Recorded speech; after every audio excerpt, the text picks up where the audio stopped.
What's up guys, it's David here for another product testing, but this is a product testing of a product testing.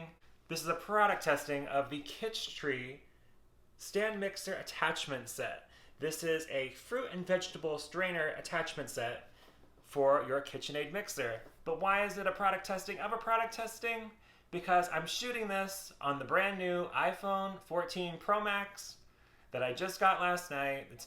I'm also using the R0de Videogo microphone as the external mic because I'm going to be back from the camera a little bit doing this video. So we're going to test out the Kitchtree stand mixer attachment set, the fruit and vegetable strainer attachment set. This has a fruit and vegetable strainer attachment in this box, as well as a meat grinder attachment, and then it also has the sausage stuffer attachment. Now, this is not an official KitchenAid product. This is made by a third party. I just want to make sure that's very clear. And I am not sponsored or endorsed by any of the companies I just mentioned. This is just me having fun testing out my new phone and my new kitchen gadget. So let's go. And what variety of tomato are we going to use today to test out this device? This is the Lemon Boy tomato. It's a slicing variety of tomato that kind of tastes like a tomato, but has a little bit of a citrusy, tart taste at the end of it. They're very good on sandwiches and salads, but we're going to try to use them today to make a tomato sauce. Let's go. Okay, you get lots of stuff in the box. All the stuff up on here, you get all the pieces to put together the food strainer, which is what we're using today, but they also do have pieces in the box to set up a meat grinder, which is all these pieces, and the sausage stuffer. And this device is the wrench to untighten it if it gets a little bit too tight, and it's also the pusher on the end to push the product down inside the little extruder. These are all the parts to the food strainer right in front of you, and I've kind of laid it out so I can show you how you put it together. So we take this plastic extruder thing, we take this little metal bit here, putting this side in, leaving the spring out. This is the large plastic worm, as it's referred to in the manual. This just sticks onto this. This is the food strainer bit. I'm not sure if you can see this, but my first one had a break in the weld right here. The new one does not have that. It's completely welded shut, but I just wanted to give you a close-up of what a defective one looks like. It's just not welded shut right there. So if I tried using this, it would cause issues and there'd be skins trying to come out right there. So make sure yours isn't broken before you start. So you just stick this on here, matching up the little teeth. And I'm going to put the seam on the top because I think that's going to give more holes for gravity to let the liquid out. Take this little ring. Now it does say in the manual not to over tighten this, to do this all by hand, and not to use the tool to tighten this onto the device. And as you can see, it went on pretty easy right there. To be careful because I'm a little stronger than most people. I don't want to over tighten this. If you put it together correctly, this thing will fit. I noticed in a couple of the other reviews they had a hard time getting this put on, but you stick this in until this thing is just barely sticking out, this little end right here. And then if you do it correctly and pull down, this will attach onto the ring. And then it's securely there, and enough that the waste can come out of this little hole without making a mess. So there we go. Then they have this cover so stuff doesn't spray out. Now we're going to take this little thing off of right here. Don't lose this. And then we just take the strainer, plug it back in the same hole, and tighten it up so it does not fall off. And there we go. We're ready to go. This is the plunger to plunge the product down inside there. Okay, you see the gap in here between the large worm and the machine? You can see like the metal rod and the springs. That's actually supposed to be there. That's actually so that you can build up pressure in here without snapping it off in the machine. So they did this intentionally so that the device can allow room for pressure to build instead of just snapping off. So I did actually reach out to the Kitchtree company asking if this was okay before I used my machine for the first time, and they said that this is normal. It's so that it can build pressure and make it work without destroying the machine. So this is normal. As it fills up, it'll slowly push the worm down and you'll see that gap start to go away. But it's just so that it doesn't destroy the machine. So If you see that, don't get worried, it is normal. Now just a quick test to make sure I set it up properly. Let's see what happens. Oh, guess it helps if you plug it in.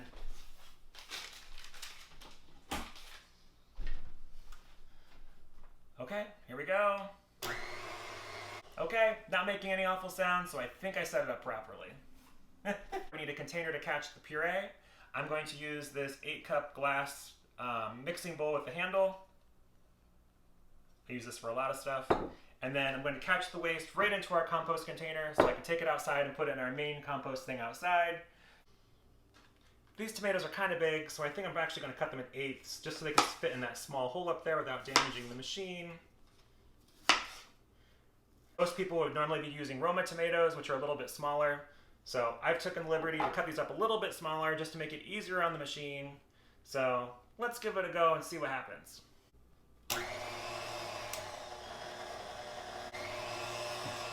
Okay. It is moving in there.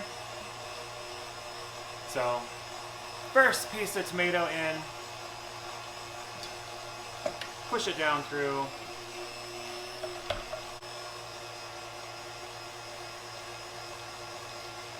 Okay, appears to be working.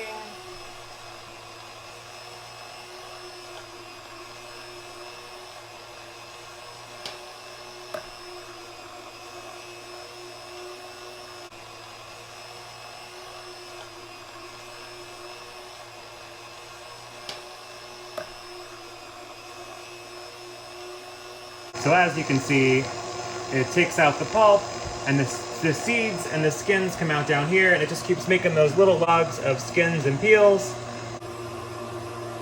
In we go.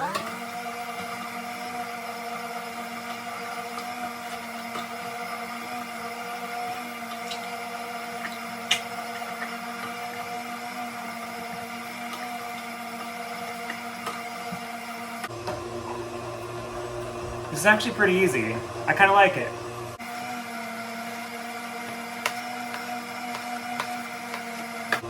So cut, cut, cut.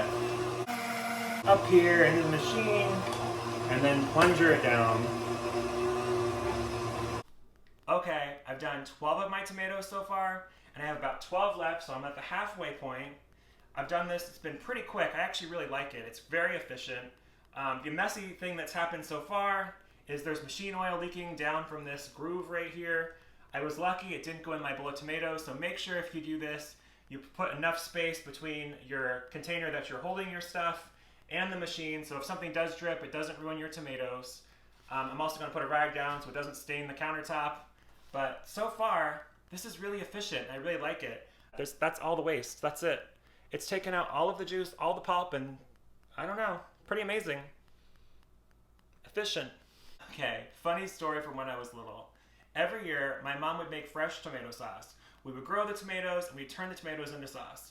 So we would get out this food mill. It was a 3-person job. One person would have to turn the crank because it was crank powered. One person would have to cut the tomatoes and plop them in. And the other person would have to carry the puree over to the stove. So one year, my sister and I are running the crank and the plunger, and my mom is the one taking the puree to the stove. So she grabs this humongous Tupperware bowl full of puree, turns around to go put it into the stove. Something happens where she slips, and the whole bowl flips into the kitchen floor, and it makes this humongous mess. And we all couldn't stop laughing, because back then, doing it by hand, it took so much labor to make a thing of pulp this big. It was just a big ordeal. And even to this day, when we think about that, we think of all the fun times we had growing up, and we all laugh about it. So does anyone have a story like that? If you do have a story like that, comment down below.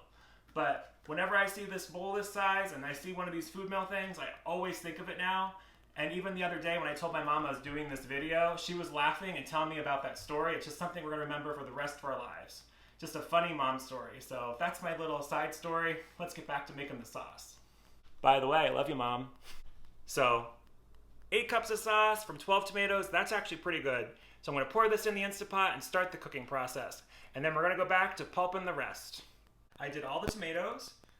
The second round did about just shy of 8 cups. I'm going to actually take this lid off now, and I'm going to scrape it down with the rubber spatula just to get all the pulp that's on the outside of the screen and get it pushed down so I can use it for my sauce. So, puree in.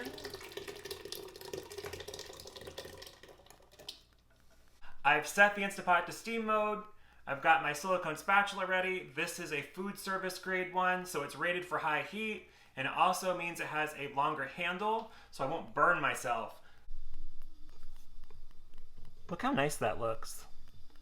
This food strainer did a really good job. I'm actually really impressed. Nice and smooth. Now this will take a long time to reduce. I'm just going to stir it while it gets started, and I'm going to turn the heat down and walk away and put a splatter shield over top of it so it doesn't drip all over my kitchen.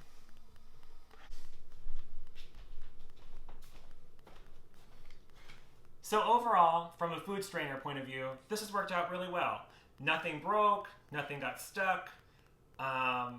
It did drip a little bit, but I think that's probably just because it's new. I normally buy the official ones, but they just aren't in stock anywhere right now, so I wanted to give this thing a try. So far, so good. I'm going to give this 2 thumbs up. I'm going to let the sauce reduce back there. So, next up is these bad boys. Now, these are grape tomatoes. They grow really well here in New York. We have 6 plants, and this is a harvest from about 3 days worth of those plants. Only 2 people live here, Tim and I, and this is about how much we get twice a week. So, I'm going to use this to make a sauce with that thing. Normally, I chop these up and turn them into salsa, but we have way too much salsa. So, these into tomato sauce with that kitchen gadget. Let's see how it works out. Okay, they went through, but make sure you cut them in half or else they get a little stuck. So, cut them in half and they go right through. Okay, we're finished processing all our tomatoes through the chute. I've run it so no more is coming out. Pinch this off, and then open this. Take a rubber spatula, scrape off the strainer to get all this nice pulp out. We want this. This will help thicken the sauce. Pull up on this, pop this off. See, there's some in here. Gonna save this into the bowl. Don't want to waste any of the pulp. And we're going to use the scraper again and just pull backwards and salvage all of this into the bowl. Okay, now we're just gonna pop this off.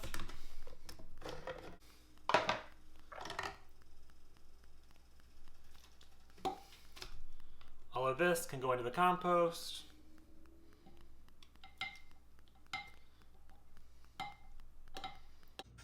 Okay, this is after it's been reduced. As you can see, when you run your spatula through it, it kind of holds its shape. This means it's reduced enough that's a sauce. Now, normally I wouldn't reduce it this much, but I wanted to reduce this one down as much as I could because I didn't want to have to add tomato paste to it. And I think this came out a great consistency. So I'm going to add some white pepper powder to it instead of a black pepper because I don't want the color to change. Normally I would add black pepper. Just mix that in. Gonna use my ladle to scoop it into the jars. Canning funnel.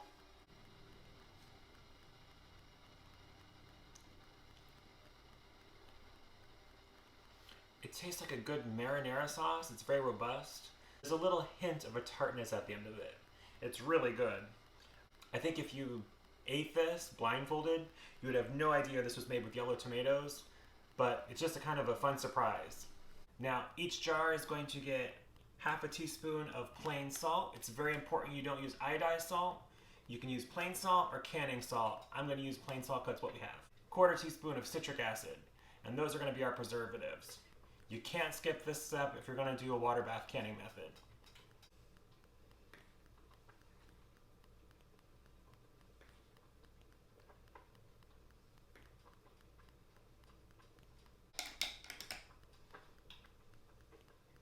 Little taste.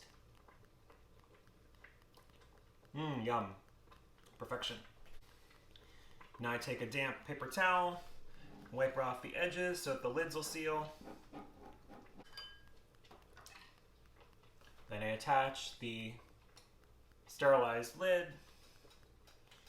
You should also never reuse lids.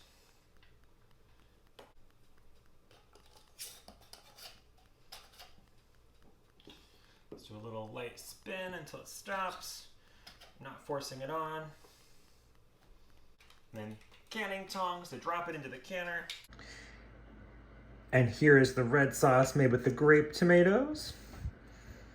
I love how bright red it is. Now I did add some tomato paste to this one just because I didn't want to have to reduce it down so far. So now we're going to season the red sauce. This is Spice Supreme pizza seasoning. If you don't have this, you can also use Italian seasoning. So, a pinch of black pepper, giving it a stir. Then I always taste it.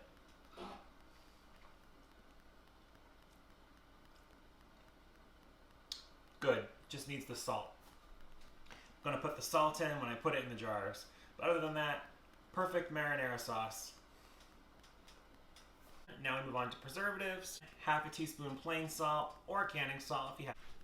Quarter teaspoon of citric acid. Mix it all together.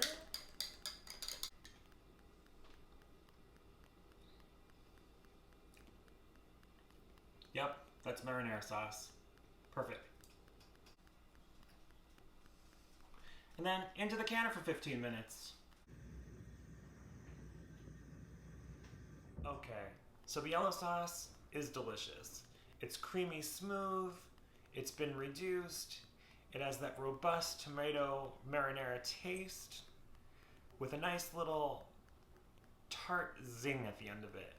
It's still delicious, it's a little weird, but I can still see using it on pasta. It'd be really fun, especially for kids.